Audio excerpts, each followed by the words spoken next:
Hello, hello, je suis ravie de vous retrouver pour les messages des oracles de ce jeudi 13 octobre.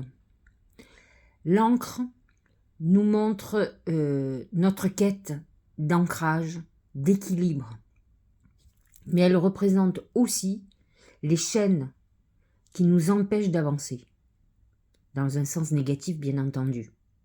Alors, quelles sont vos chaînes? Quelles sont vos addictions? Quelles sont la soumission que vous avez à quoi et à qui? Qu'avez-vous besoin? Alors, je vais vous dire, avec un petit peu d'humour, en ce moment, on a besoin de carburant. Mais effectivement, nous sommes dans une phase certainement de déséquilibre et de voir nos dépendances. Quelles que soient nos dépendances, dépendance affective, dépendance financière, dépendance, on le voit, par rapport par exemple à cette grève, à quel point nous sommes dépendants de tout, dépendants d'essence, qui peut entraîner des pénuries, par exemple alimentaires, le fait qu'on ne puisse plus travailler, c'est ça ces chaînes, finalement, qui font que tout est lié. Eh bien c'est comme nous sommes tous liés sur cette terre, animaux, arbres, les arbres nous permettent de respirer. Si nous ne prenons pas conscience de nos dépendances, il y a des dépendances et des addictions que l'on peut arrêter, que l'on peut couper, mais il y a des dépendances que nous ne pourrons jamais. Et il faut qu'on en soit conscient. Nous avons besoin de la nature pour respirer, pour vivre. Et donc nous avons besoin de comprendre nos chaînes, de comprendre à quel point nous sommes liés, bloqués. Et nous le vivons aujourd'hui avec un blocus très simple. Plus d'essence, plus de nourriture, plus de travail. La vie s'arrête. Et si je ne peux plus manger, je meurs. Donc, à vous de prendre conscience de tout ça. Libérez-vous un maximum de vos chaînes pour être le maximum libre. Mais vous ne serez pas libre à 100%. C'est une évidence. Semer sa graine. Tu es actuellement à phase de semence. Tu as peut-être l'impression que tout tourne au ralenti. Alors, c'est pas une impression, c'est sûr. On le vit tous, en tout cas. N'aie crainte, tout se met en place. Continue sur ta lancée et rappelle-toi tes intentions. J'ai envie de vous dire que souvent, je vous le dis, ne vous laissez pas détourner par des peurs, des craintes. Vous allez me dire, mais je dois réfléchir comment je peux aller travailler, comment je vais pouvoir nourrir mes enfants.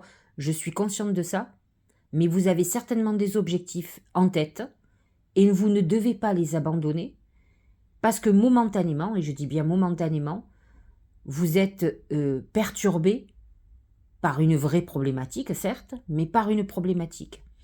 Vous ne devez pas perdre de vue vos objectifs. Bien sûr que ça va ralentir, puisque vous devez régler un certain nombre de choses sur ce chemin, mais par contre, vous ne devez pas perdre le fil conducteur pour aller vers la réalisation de vos objectifs. En tout cas, c'est ce que je fais moi. J'essaye de m'adapter, de trouver des solutions, de moins rouler. Alors vous allez dire peut-être toi tu peux le faire, moi je ne peux pas le faire. Je vois, je suis à Paris, je vois que les gens s'organisent. D'habitude ils prennent la voiture, là ils me disent je prends le train ou je prends le RER. Ils se débrouillent comme ils peuvent, je sais qu'il y en a qui ne peuvent pas. C'est très compliqué. Mais d'à tout problème, il y a toujours une solution. On espère que ça va trouver son issue, mais en tout cas, on sait qu'il y a un ralentissement. Mais si ça n'avait pas été ça, ça aurait été autre chose. On est dans une époque où effectivement, il va y avoir des obstacles sur notre route et il faut s'y attendre.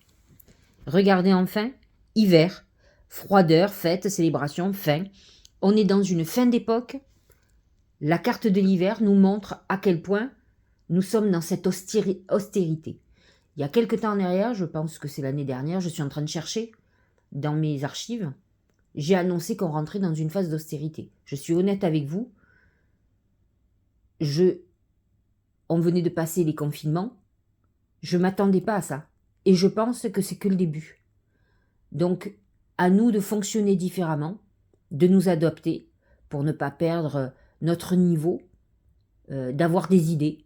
de nous réinventer. En tout cas, c'est ce qu'on nous a demandé, mais c'est ce qu'il va falloir faire. Comme faisaient nos grands-parents pendant la guerre. En fait, on est en train de vivre quelque chose sans guerre personnelle.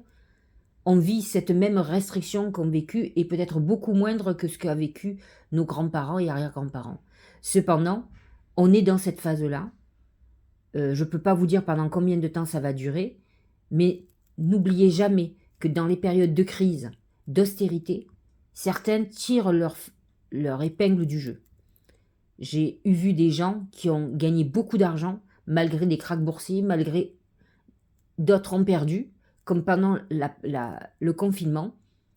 Il y a des gens qui n'ont jamais eu autant d'argent sur leur compte qu'à cette époque-là. Donc réfléchissez pour râler dans le mouvement positif et non pas destructeur de cette époque difficile. Sachez réduire et vous adapter. En tout cas, c'est ceux qui pourront s'adapter le mieux, qui s'en sortiront le mieux, ça croyez-moi, ou qui sont dans l'énergie de cette époque.